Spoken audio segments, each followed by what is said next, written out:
tekan. Tengok hari yang sangkut ni pula dah. Saya mak ada panik dah. Mak dah lagi balik hantar pun dah. Mak ada panik. Saya tak tahu. Mak ada susah hati. Dah ni hantar bila balik rumah. Dia selesai tu. Okey, jangan tekan. Duduk kat belakang. Sampai. Sampai dah. Sampai dah. Sampai dah technician. Okey. Hati memang you kam. Okey. Kam.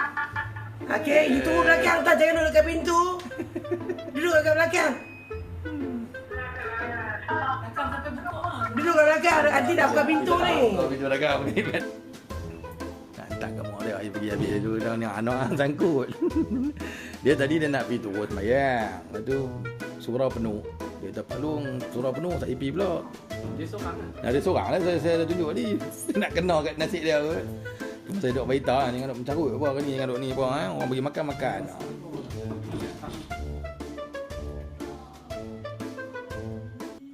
Ingat suara harian. Ya Allah. Goyang macam ni. Main lagi lift.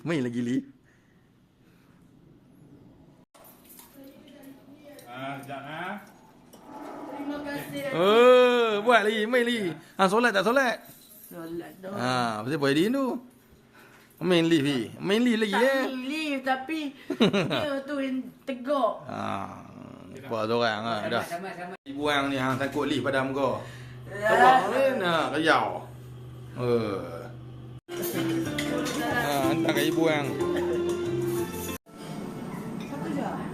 Campur.